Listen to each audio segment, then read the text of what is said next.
Good morning student. कल हम लोगों ने बात की ह्यूमन रेस्पिरेटरी सिस्टम की और now today we are going to talk about physiology of respiration, या जो श्वसन की प्रक्रिया है वो हमारे शरीर में किस प्रकार से होती है, किस प्रकार से जो एयर में प्रेजेंट O2 है, जो एटमॉस्फेयर में ऑक्सीजन गैस है, वो हमारे शरीर के अंदर जाती है और किस तरह से उसके यूटिलाइजेशन के बाद जो O2 बनता है, CO2 बनता है, वो CO2 कार्बन डाइऑक्साइड हमारे शरीर से बाहर आता है। इसको जानने के लिए स्टूडेंट देखते हैं पहले जो पाथ है एक प्रॉपर O2 के एंटर करने का, सेम वही पाथ है CO2 के बाहर जाने का।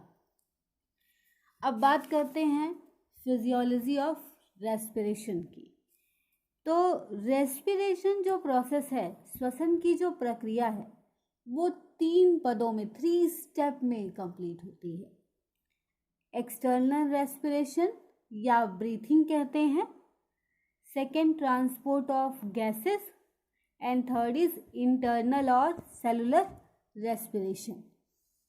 एक्सटर्नल रेस्पिरेशन या ब्रीथिंग को हिंदी में कहा जाता है श्वासोच्छ्वास।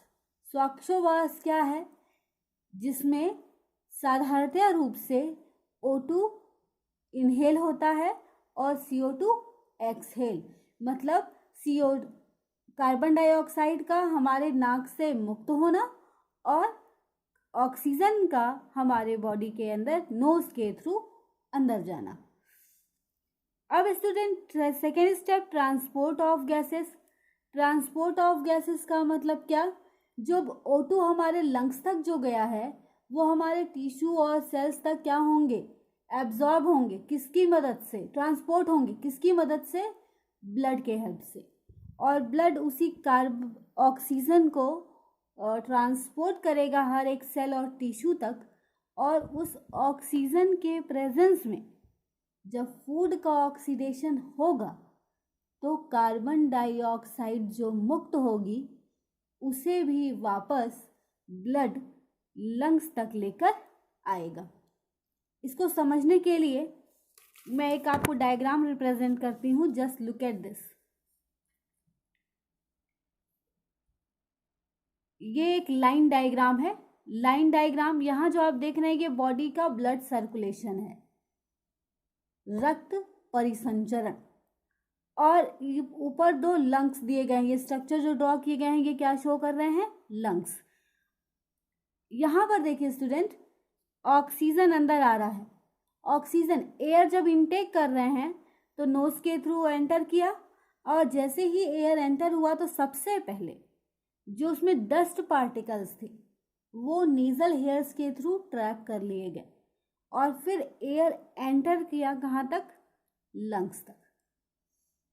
अब कल मैंने आपको स्ट्रक्चर में ये बताया था कि छोटे छोटे सेल्स लगे हुए हैं ब्रोंकियोल से। इन सेल्स को क्या कहा जाता है? एल्वियोली या कूपिकाएं। तो जब एयर एंटर करता है तो एयर एंटर करने के बाद इन एल्वियोली तक पहुंचता है, और ये एल्वियोली से जुड़ी होती हैं ब्लड कैपिलरीज, रुधिर वाहिनिकाएं। ये ब्लड कैपिलरीज और एक्सचेंज ऑफ O2 और CO2 किसके थ्रू होना है? ब्लड के थ्रू। तो यहीं से O2 और CO2 का एक्सचेंज हो जाता है। अब देखिए स्टूडेंट, जो एटमॉस्फेयर से ऑक्सीजन था वो लंग्स के थ्रू अंदर आया, और ब्लड में चूंकि ब्लड ही ट्रांसपोर्ट करेगा, और ब्लड के थ्रू एंटर करते हुए फिर टिश्यूज तक, सेल तक, और जब ये पूरी तरह से यूटिलाइज हो गए, oxidation of glucose, oxidation of food, तब इसके बाद जो कार्बन डाइऑक्साइड रिलीज हुई वो वापस से कहाँ चली गई? ब्लड के थ्रू और लंग्स तक, और फिर इस लंग्स से ये कार्बन डाइऑक्साइड बाहर। अब एक्सटर्नल रेस्पिरेशन जो है, बाह्य श्वसन या श्वासोच्छ्वास, ब्रीथिंग, एक फिजिकल प्रोसेस है। जिसमें O2 को लेना है और CO2 को बाहर रिलीज कर देना है। वायुमंडल से श्वासनांगों द्वारा वायु को ग्रहण करना तथा फिर कार्बन डाइऑक्साइड को मुक्त करना अर्थात श्वासोच्छ्वास या ब्रीथिंग कहलाता है। अब ब्रीथिंग भी 2 स्टेप में, क्योंकि जाहिर सी बात है भाई, एक बार O2 अंदर आ रहा है फिर CO2 बाहर जा रहा है, तो O2 का जो इनहेलेशन है इसे कहते हैं इनहेलेशन या इंस्पायरेशन। कि इनहेलेशन क्या है स्टूडेंट, मैं आपको दिखाना चाहूंगी इसको समझने के लिए।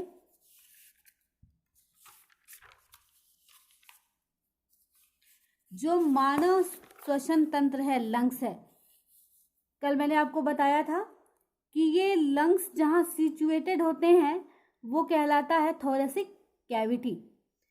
अब जब लंग्स होते हैं वो एक केज में बंद होते हैं, जो बोन्स बने होते हैं, बोन का एक केज बना होता है जिनको हम लोग कहते हैं रिब केज। क्या कहते हैं? Rib cage.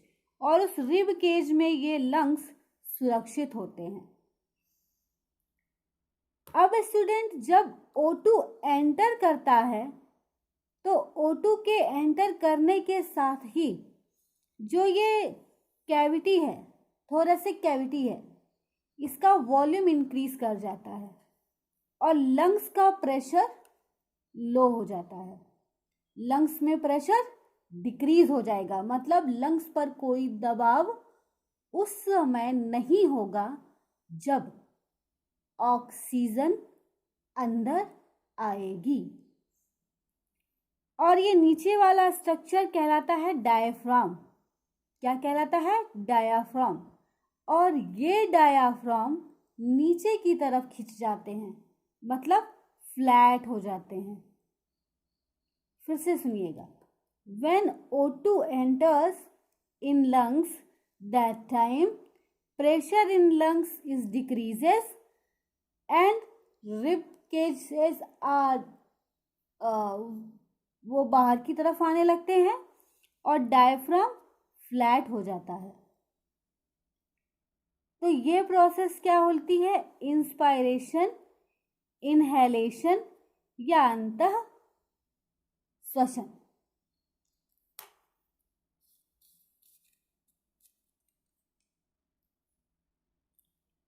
इसे हम प्रवसन भी कहते हैं।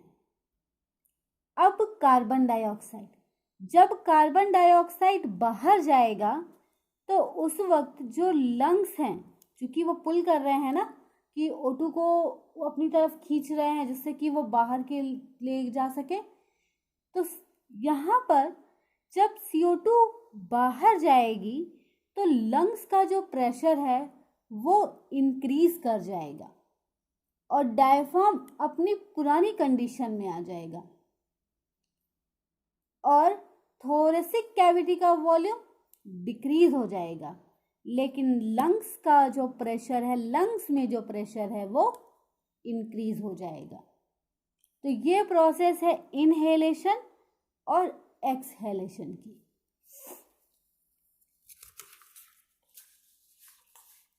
इनहेलेशन और एक्सहेलेशन में क्या फर्क है एक बार समझ लेते हैं।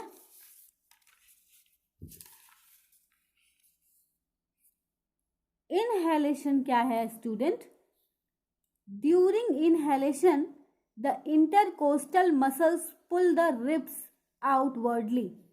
आप कभी ब्रीथ करके फील कर सकते हैं कि जब हम ब्रीथिंग के टाइम पे O2 लेते हैं तो हम देखते हैं कि हमारा चेस्ट जो है वो थोड़ा सा उभरा हुआ बाहर की तरफ, और जो डायफ्राम नीचे है वो फ्लैट कंडीशन में। डायफ्राम आप फील नहीं कर सकते, लेकिन जो रिब केज के खिंचने का है वो चीज़ फील होती है कि रिब केज बिल्कुल रिजिड हो रहा है और लंग्स का जो प्रेशर होता है वो कम हो जाता है।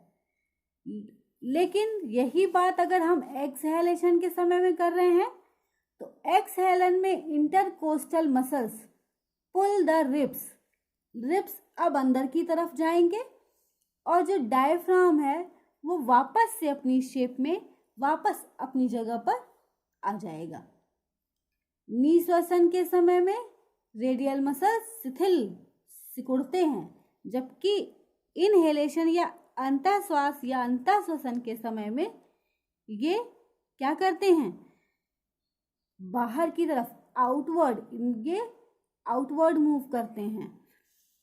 प्रेशर लंग्स में कम होता है और जबकि एक्सहेलेशन के समय में प्रेशर लंग्स में बढ़ता है, दबाव बढ़ता है। ये बेसिक डिफरेंस है एक्सहेलेशन और इनहेलेशन में। एक इनहेलेशन के समय में अगर हम ब्रीथ कर रहे हैं तो ब्रीथ करते समय एक ब्रीथ में लगभग 500 ml ऑफ एयर अंदर लेते हैं। When we start breathing, then one time we take 500 ml of air and release 150 ml air. Exhale 150 ml and inhale 500 ml of air. Breathe के समय में श्वासोच्छ्वास के समय में 500 ml इनटेक करते हैं और 150 ml रिलीज करते हैं, आउटटेक करते हैं। ट्रांसपोर्ट ऑफ गैसेस, दूसरा स्टेप हमारा क्या था, ट्रांसपोर्ट ऑफ गैसेस। यहाँ पे मैं आपको एक इम्पॉर्टेंट चीज़ बताना चाहूँगी कि हमारे ब्लड का कलर रेड होता है क्योंकि हीमोग्लोबिन प्रेजेंट होता है। और हीमोग्लोबिन क्या है, हीमोग्लोबिन एक प्रोटीन है जो आयरन से और ग्लोब्युलिन प्रोटीन से मिलकर बना है, जिसे हम कहते हैं हीमोग्लोबिन। ये हीमोग्लोबिन ऑक्सीजन को कैरी करता है। अभी हम लोगों ने ये पढ़ा ना कि जो ब्लड है वही एक्सचेंज में मदद करेंगे गैसेस के। तो कैसे करेंगे, ब्लड में जो प्रेजेंट हीमोग्लोबिन है वो ऑक्सीजन को कैरी करेगा और ऑक्सीजन और हीमोग्लोबिन दोनों मिलकर बनाते हैं ऑक्सीहीमोग्लोबिन, जिसकी वजह से हमारे ब्लड का कलर रेड दिखाई पड़ता है। अब यहाँ मैं एक आपको और इन्फॉर्मेशन देना चाहूँगी। क्रैब, कुछ आर्थ्रोपोड्स और ऑक्टोपस, इनके ब्लड का कलर ब्लू होता है। ऐसा क्यों होता है, क्योंकि हीमोग्लोबिन की जगह उनमें एक पिगमेंट प्रेजेंट होता है जिसे हम कहते हैं हीमोसाइनिन। तो हीमोग्लोबिन की जगह हीमोसाइनिन होता है, जिसकी वजह से ऑक्सीहीमोसाइनिन बनेगा और उनके ब्लड का कलर ब्लू दिखाई देगा। कार्बन डाइऑक्साइड कैसे ट्रांसपोर्ट होगा, कार्बन डाइऑक्साइड सबसे पहले तो प्लाज्मा में घुलकर ट्रांसपोर्ट होगा। सेकंड, बाइकार्बोनेट्स, जैसे सोडियम है, पोटेशियम है, तो उनके बाइकार्बोनेट्स बनते हैं और उस रूप में ये ट्रांसपोर्ट होते हैं, या कार्बा अमीनो कंपाउंड के रूप में। कार्बन और अमीनो से बना हुआ जो कंपाउंड है उसके थ्रू। इट मीन्स अगर हम ट्रांसपोर्ट ऑफ गैसेस की बात कर रहे हैं तो ब्लड की मदद से गैसेस ट्रांसपोर्ट होंगे और उसमें O2 मदद करेगा, हीमोग्लोबिन हेल्प करेगा O2 को ट्रांसपोर्ट करने में, और प्लाज्मा और कार्बोनेट्स कंपाउंड मदद करेंगे CO2 को ट्रांसपोर्ट करने में। देन स्टूडेंट, हमारा थर्ड स्टेप, इंटरनल रेस्पिरेशन। अब अगर हम इंटरनल रेस्पिरेशन की बात कर रहे हैं तो थोड़ा सा हमें पीछे जाना पड़ेगा। जब हम लोगों ने रेस्पिरेशन चैप्टर स्टार्ट किया था तो glycolysis, Krebs cycle and ETS, electron transport system, इन तीनों के बारे में मैंने आपको बताया था। तो जब इंटरनल रेस्पिरेशन या सेलुलर रेस्पिरेशन, जिसको हम कोशिकीय श्वसन कहते हैं, तो ये कोशिकीय या इंटरनल रेस्पिरेशन जो है वो 3 स्टेप में कंप्लीट हो रही है। Glycolysis, Krebs cycle, electron transport system. अब देखते हैं ग्लाइकोलिसिस क्या है। Conversion of glucose in pyruvic acid and takes place in cytoplasm. Krebs cycle, oxidation of pyruvic acid and formation of carbon dioxide. इसके अलावा पायरुविक एसिड के साथ कुछ को फैक्टर जुड़े होते हैं, उनको भी मुक्त करता है। इसकी जो कंप्लीट प्रोसेस है ये आप फर्दर क्लासेस में पढ़ेंगे। Electron transport system, oxidation of reduced cofactors and formation of ATP and H2O। Student याद कीजिए, रेस्पिरेशन के स्टार्टिंग में हम लोगों ने एक रिएक्शन लिखी थी, C6H12O6 plus O2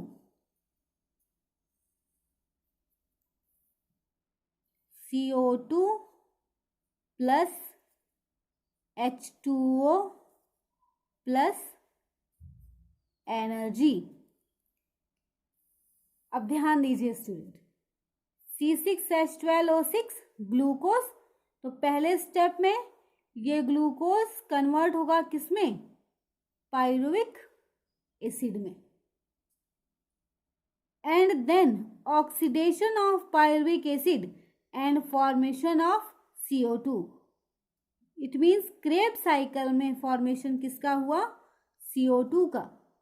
And last step, formation of ATP and H2O. That's it. That's it, student. It's completed a process of respiration. इस प्रकार श्वसन की संपूर्ण प्रक्रिया पूरी होती है और इस प्रक्रिया के दौरान एनर्जी रिलीज होती है, जो किस फॉर्म में होती है? एटीपी के, एडिनोसिन ट्राइफॉस्फेट। अब एक और इम्पॉर्टेंट बात, ETS takes place in mitochondria, Krebs cycle and electron transport system। ये दोनों प्रोसेस माइटोकॉन्ड्रिया में होती है और माइटोकॉन्ड्रिया को क्या कहा जाता है? Power house of the cell. अब स्टूडेंट आपके समझ में ये आ रहा होगा why mitochondria is called power house of the cell, because all the process of formation of energy takes place in mitochondria. That's why it is known as powerhouse of the cell. Thank you.